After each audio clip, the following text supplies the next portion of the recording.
I'm Daniel. I'm Jay-Z. This is Just My DIY. We are so excited about today's video. We are trying out the new StarCraft Sublimation Ink and the StarCraft Sublimation Paper.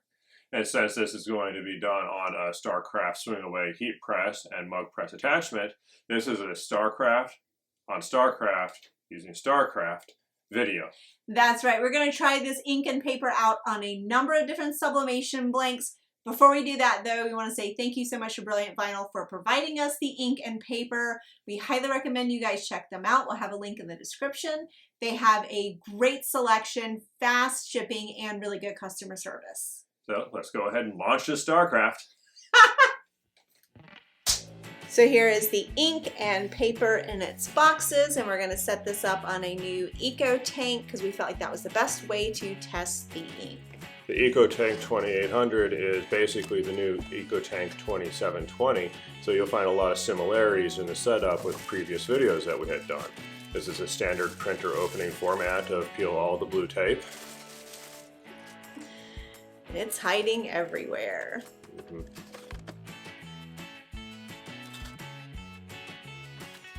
Then we look at the EcoTank Fit StarCraft bottles.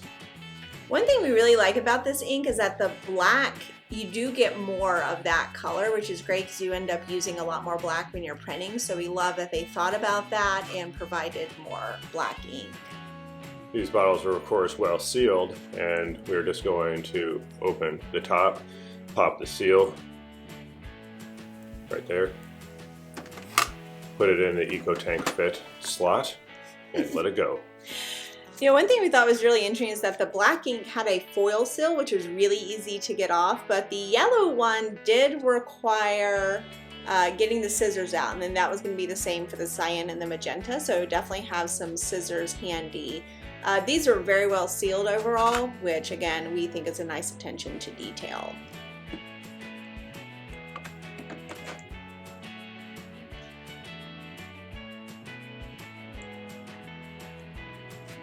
When you pulled it out, it did drip a couple of dots in there, so we wanted to point that out, that they might have dripped a little bit more than some of the other inks that we had tested, but it wasn't bad. It doesn't come gushing out or anything.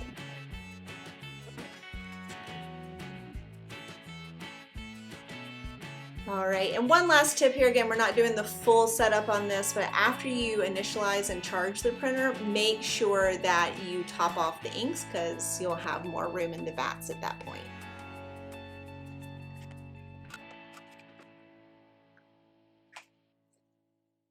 So here's the StarCraft paper.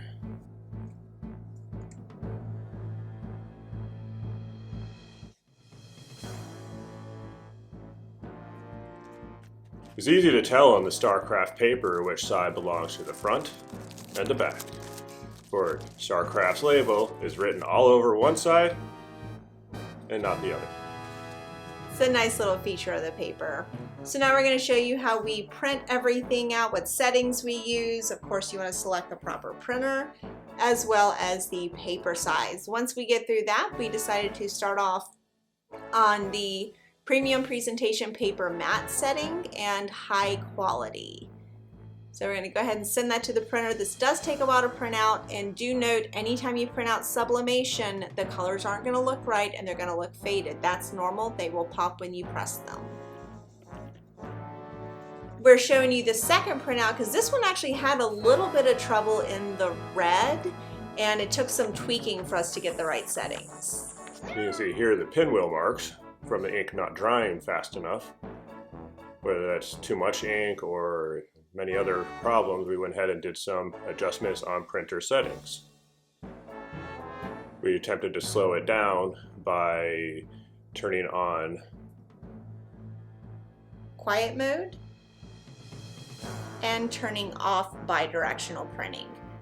Basically, anytime you get these pizza wheel marks, you want to do everything you can to slow down the printer. On the printer settings itself, we changed from that Premium Presentation Matte over to a semi-glossy and best quality. Because remember, higher quality, slower print.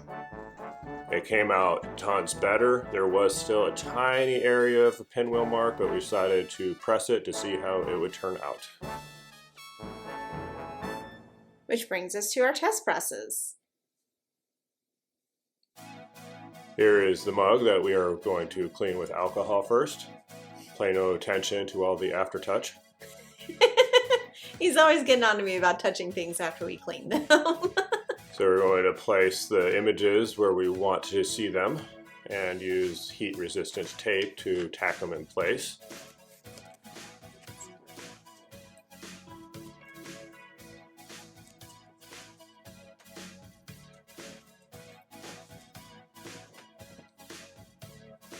Then we're going to double line with some butcher paper. Of course, again, heat-resistant tape to tack that in place. We should align that better to the top and bottom, so we did that after we taped it on. That way we know exactly where the mug is sitting inside the press. And so we put it in there and give it about 5 minutes, grab a heat-resistant glove. We already had the press set up for the spacing ahead of time, so we didn't have to adjust that in the moment.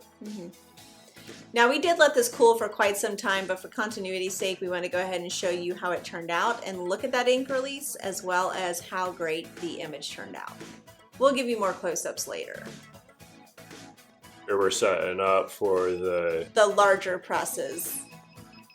And don't forget to have a fire extinguisher nearby anytime you're working with lots of heat. So we use 2 layers of butcher paper on the bottom, our fabric and on it, and we will press it to get the moisture out and flatten it.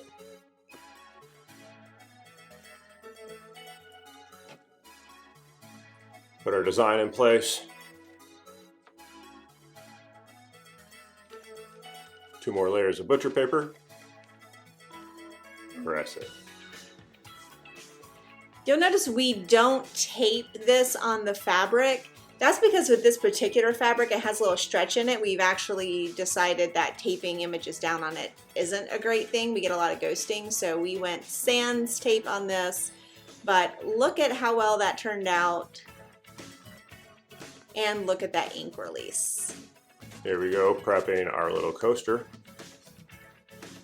A couple pieces of heat-resistant tape, and we place our design where we would like to see it.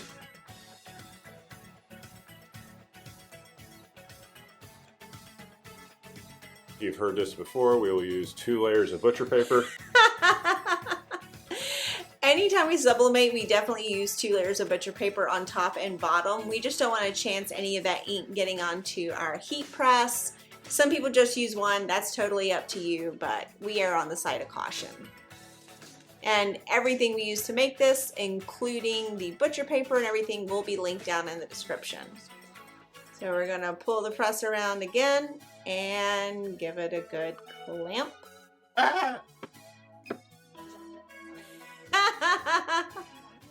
Daniel thinks he's funny. Daniel knows he's funny.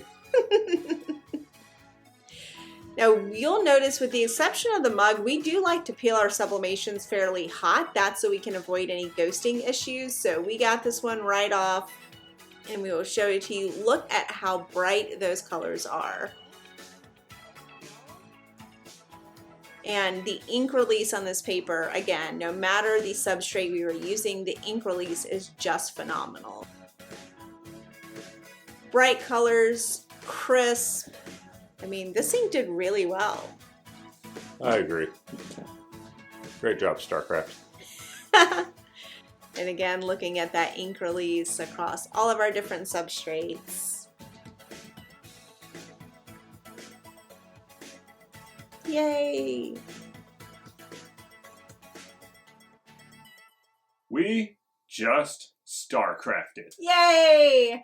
Honestly, we are really happy with the way that this ink and paper performed across a variety of surfaces, from the fabric to the ceramic and the hardboard. So if you like this video, then you should click the like button, subscribe, ring the bell, launch a brilliant comment on the comment line, and of course know that everything you needed to do this is listed down below. Speaking of brilliant, thanks again to Brilliant Vinyl. You guys definitely go check them out, as well as our social channels, which are all listed in the description, as well as our blog, justmydiy.com. Thanks for watching.